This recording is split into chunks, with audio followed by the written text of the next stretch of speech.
السلام علیکم ناظرین، میرا نام ہے احمد فیضی اور آپ دیکھ رہے ہیں فیض یونس چینل۔ اور اس طرح کی ویڈیوز دیکھنے کے لیے ہمارے چینل کو سبسکرائب کریں اور بیل آئیکن پر بھی کلک کریں تاکہ ہماری ہر آنے والی ویڈیو آپ کے پاس سب سے پہلے پہنچے۔ تو چلیے ویڈیو شروع کرتے ہیں۔ آپ حضرات کے سامنے استخارے کا طریقہ اور اس کا مطلب بیان کیا جاتا ہے۔ استخارہ کن کاموں میں جائز ہے وہ بھی آپ کے سامنے بیان کیا جائے گا۔ سامعین حضرات، استخارے کا مطلب اللہ رب العزت سے مشورہ کرنا ہے۔ جو آدمی استخارہ کر کے جائز کام کرتا ہے تو اللہ رب العزت کی مدد شامل حال ہوتی ہے اور وہ شخص انجام کو پہنچتا ہے۔ استخارہ صرف جائز کاموں میں ہوگا، ناجائز کاموں میں نہیں ہوگا۔ نیز جو چیزیں فرض واجب ہیں ان میں بھی استخارہ نہیں ہوگا۔ مثلا نماز پڑھنا فرض ہے، روزے رکھنا فرض ہے، زکوٰۃ دینا فرض ہے، حج کرنا فرض ہے، تو ان میں استخارہ نہیں ہوگا، اس لیے کہ یہ چیزیں اللہ رب العزت کی طرف سے خود بخود فرض ہیں۔ ان کو کرنا ہر صورت میں ضروری ہے، لازمی ہے۔ نہ کرنے پر اللہ رب العزت کی ناراضگی اور عذاب ہے۔ اسی طریقے سے جو کام ناجائز ہیں، حرام ہیں، ان میں بھی استخارہ نہیں ہوگا۔ مثلا چوری کرنا، ڈکیتی مارنا، قتل کرنا، کسی کی زمین دبانا، کسی کا پیسہ مارنا، شراب پینا وغیرہ وغیرہ، یہ کام ناجائز ہیں، حرام ہیں۔ اللہ رب العزت کی طرف سے ان کا نہ کرنا ہی ضروری ہے، ان کا نہ کرنا ہی ضروری ہے، اس لیے ان کاموں میں استخارہ نہیں ہوگا۔ صرف جو کام جائز ہیں اور ان کے انجام کا پتہ نہیں ہے تو ان میں استخارہ جائز ہے۔ مثلا آپ اپنے بیٹے کا نکاح کرنا چاہتے ہیں یا اپنی بیٹی کا نکاح کرنا چاہتے ہیں، کئی رشتے آپ کے پاس آ رہے ہیں، بیٹے کے رشتے آ رہے ہیں، بیٹی کی رشتے آ رہے ہیں، تو اگر آپ استخارہ کر کے اپنے بیٹے یا بیٹی کا رشتہ طے کرتے ہیں تو الحمدللہ آپ اس میں انجام کو پہنچیں گے اور اس کام میں اللہ رب العزت کی مدد شامل حال ہوگی۔ یہ ہے استخارے کا مطلب۔ استخارہ کرنے کا طریقہ کیا ہے؟ کچھ لوگ موبائل پر بھی پوچھتے رہتے ہیں، براہ راست بھی پوچھتے رہتے ہیں۔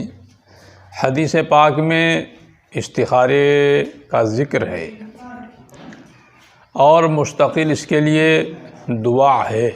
دعا استخارہ کتابوں میں، حدیث کی کتابوں میں مذکور ہے۔ آپ کو وہ دعا ان کتابوں کو آپ تلاش کریں گے، مسنون مقبول دعائیں ہیں، ان میں بھی استخارے کی دعا مذکور ہے، استخارہ کرنے کا طریقہ مذکور ہے۔ آپ کے سامنے آسان طریقہ بیان کیا جاتا ہے استخارہ کرنے کا۔ ایک طریقہ تو یہ ہے کہ جب آپ استخارہ کرنا چاہتے ہیں تو عشاء کی نماز کے بعد سونے سے پہلے اگر آپ باوضو ہیں تو اچھا ہے، اگر باوضو نہیں ہیں تو آپ وضو کیجئے اور 2 رکعت استخارے کی نیت سے پڑھیے۔ جون سی صورت آپ کی یاد ہو اس کو پڑھ لیجئے۔ بہتر ہے کہ پہلی رکعت میں سورہ کافرون اور دوسری رکعت میں سورہ اخلاص یعنی قل هو اللہ شریف پڑھیں۔ 2 رکعت مکمل کر کے اگر آپ کے وہ دعا یاد ہے جو کتابوں میں مذکور ہے، اللہم انی استخیرک وغیرہ، اللہم انی استخیرک آخر تک اگر یہ یاد ہے تو آپ اس کو پڑھ لیجئے۔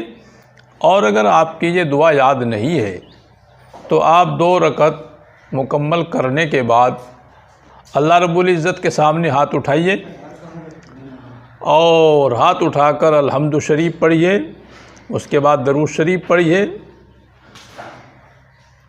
اور اس کے بعد آپ لا الہ الا انت سبحانک انی کنت من الظالمین 3 مرتبہ پڑھیے، اور پھر جس کام میں آپ اللہ سے مشورہ لینا چاہتے ہیں، استخارہ کرنا چاہتے ہیں، اس کا آپ ذکر کیجیے۔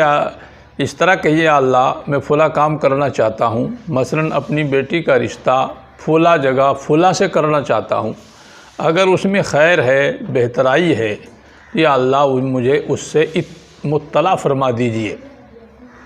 بار بار اللہ سے کہیے آپ۔ اس کے بعد آخر میں درود شریف پڑھیے اور دونوں ہاتھ منہ پر پھیر لیجیے اور بستر پر لیٹ جائیے کعبے کی طرف منہ کر کے، کسی سے بات نہ کیجیے۔ اب رات میں اللہ رب العزت کی طرف سے یا تو آپ کے خواب میں کوئی چیز آئے گی اور آپ کو بتلائے گی کہ یہ کام اچھا ہے یا یہ کام اچھا نہیں ہے، آپ اس کام کو نہ کریں، یا فلاں جگہ رشتہ کریں یا نہ کریں، ہاں ہوگی یا نہ ہوگی۔ اگر ہاں ہے تو آپ کر لیجئے، اگر نہ ہے تو نہ کیجئے۔ اور اگر یا پھر جو ہے سفید چیز آپ کو نظر آئے گی، اگر کس خواب میں کسی بتانے والے نے نہیں بتایا تو پھر سفید چیز نہ سفید روشنی نظر آئے گی۔ اگر سفید روشنی نظر آ رہی ہے تو سمجھ لو اللہ کی طرف سے ہاں ہے، اور اگر سرخ چیز نظر آ رہی ہے، سرخ روشنی نظر آ رہی ہے تو سمجھ لو اللہ کی طرف سے انکار ہے۔ یا پھر صبح اٹھتے ہی جس چیز کی طرف آپ کی توجہ، آپ کا خیال جاتا ہے تو سمجھ لو اگر کرنے کی طرف آپ کا خیال جا رہا ہے تو ہاں ہے، اگر نہ کرنے کی طرف آپ کا رجحان، آپ کا خیال جا رہا ہے تو سمجھ لو انکار ہے۔ اگر پہلی رات ایسا نہیں ہوا تو آپ پھر دوسری رات کیجئے، حتیٰ کہ 7 دن تک اس کی مدت ہے، 7 دن تک۔ یہ ایک طریقہ آپ کے سامنے استخارے کا بیان کیا جاتا ہے، اور اس سے بھی ایک آسان طریقہ جو ہمارے اکابر سے منقول ہے، ایک طریقہ اور ہے، وہ بہت آسان ہے، اور اس کا انجام جو نتیجہ وہ جلدی ہی معلوم ہو جاتا ہے۔ انشاءاللہ اس کو اگلی ویڈیو میں بیان کروں گا۔